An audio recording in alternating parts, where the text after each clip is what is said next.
Hello guys, my name is Danish Haziq from BA111, and today I will be explaining about the trade performances of Malaysia from the year 2020 to the year 2025. Let's go!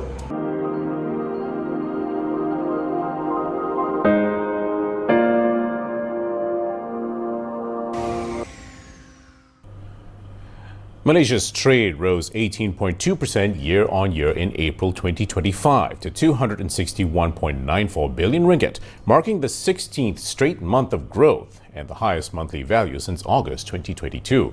The Investment, Trade and Industry Ministry said exports grew 16.4% to 133.56 billion ringgit, while imports rose 20% to 128.37 billion ringgit, resulting in a 5.19 billion ringgit trade plus, the 60th consecutive monthly surplus. Anwar said this was driven by increased exports of iron and steel goods, machinery, equipment and facilities, as well as petroleum products. Meanwhile, imports increased by 13.6% to 200. I would like to talk about Malaysia's trade performance between 2020 and 2025 shows a clear evolution shaped by global economic cycles, regional integration, and the nation's manufacturing-driven economic structure. Total trade increased significantly from RM 1.78 trillion in 2020 to RM 2.84 trillion in 2022. It is driven by post-pandemic recovery, strong global semiconductor demand, and high commodity prices. However, in 2023, trade contracted by 7.26% due to a slowdown in global electronic demand and falling commodity prices, before rebounding in 2024 to RM 2.88 trillion. Early 2025 data further suggests upward momentum supported by improving global manufacturing activity.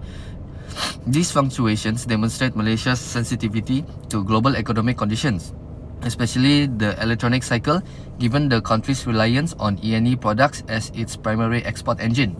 Now moving forward, domestic exports and re-exports reveal an interesting pattern over these years. Domestic exports remain the dominant contributor to total exports, accounting for around 80 to 85% each year, and have generally grown except for a dip in 2023. Re-exports, meanwhile, show consistent growth from 2020 to 2025, reflecting Malaysia's increasing role as a regional distribution and processing hub, especially for electronic components and machinery.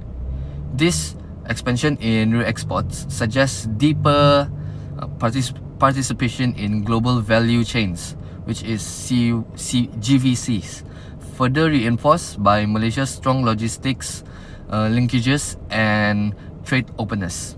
This is an analysis of imports by N-News illustrates Malaysia's dependence on imported inputs for industrial production. Throughout 2020 to 2025, intermediate goods consistently made up the largest share of imports, ranging between 50 to 60% monthly, dominated by E&E components, petrochemicals and industrial supplies. This highlights Malaysia's position as a processing, assembly and export-oriented manufacturing hub. Capital goods imports increased significantly in 2024 to 2025, signaling rising investments in machinery, automation, and factory upgrades to enhance productivity.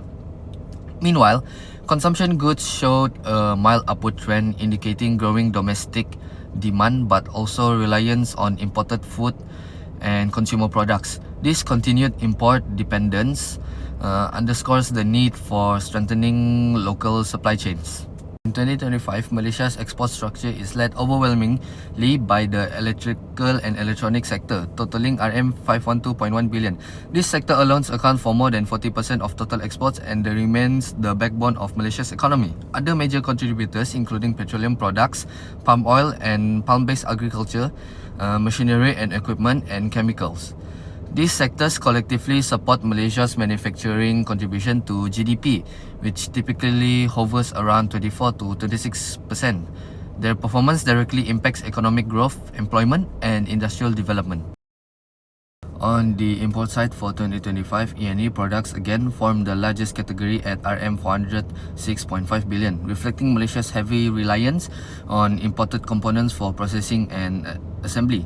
This followed by machinery and equipment, petroleum products, chemicals, and various industrial materials. Such patterns highlight a vertically integrated manufacturing model dependent on foreign inputs and advanced technologies.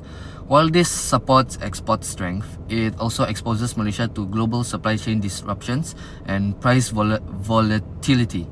Malaysia's export destinations in 2025 show strong diversification within technologically advanced and regionally proximate markets. Singapore is the largest export market at RM 187 billion, followed by United States RM 166.4 billion and China RM 136.3 billion. Other major markets include Hong Kong, Taiwan, Japan, Thailand, Vietnam, Korea and India. These destinations highlight Malaysia's role within Asia's semiconductor ecosystem and global electronic supply chains. Strong relationships with the US and China also reflect demand for high-tech components, though they expose Malaysia to geopolitical risk arising from US-China technology competition. Malaysia's import sources further illustrate these connections. China is the largest import partner at RM 249.4 billion in 2025, followed by Singapore, Taiwan, United States, Japan and Indonesia.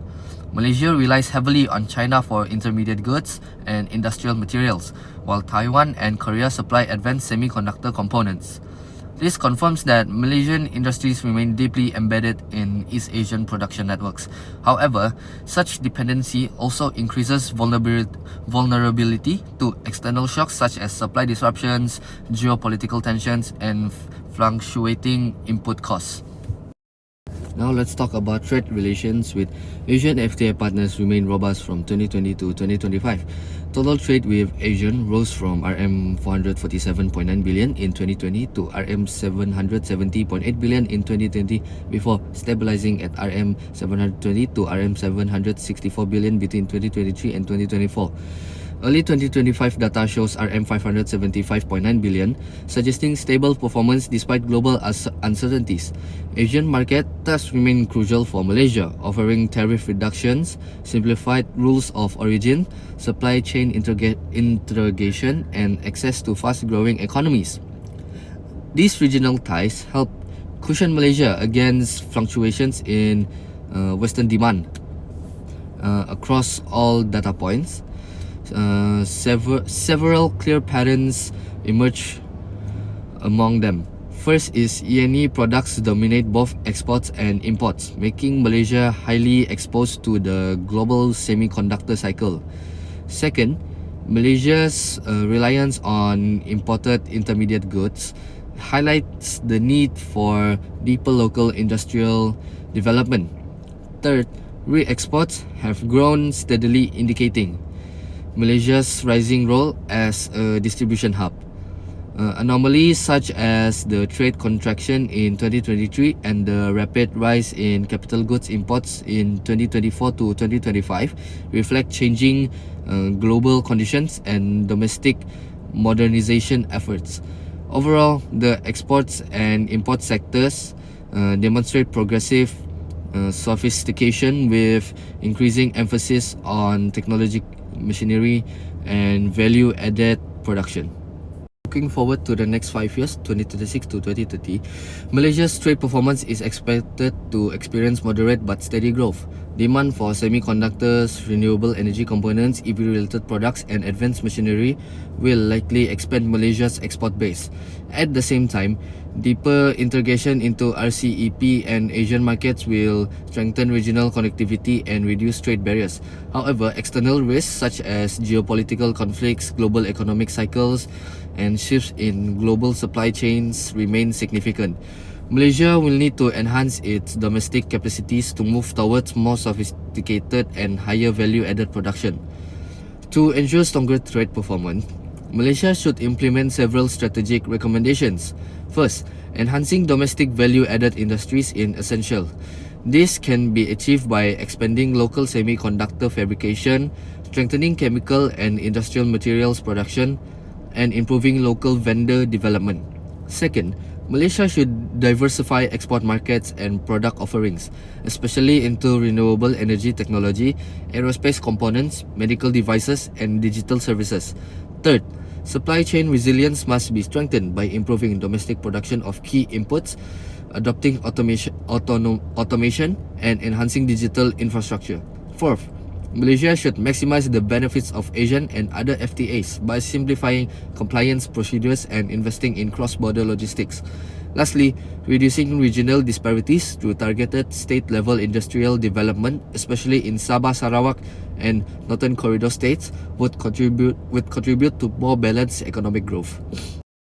In conclusion, Malaysia's trade performance from 2020 to 2025 reveals strong resilience supported by robust manufacturing capabilities and regional economic integration. While heavily dependent on global demand for electronics, Malaysia has significant potential for further industrial upgrading and diversification. By strengthening domestic value chains, reducing import dependence, and enhancing regional cooperation, Malaysia can achieve a more sustainable trade balance and accelerate long-term economic growth. That's all from me. Thank you.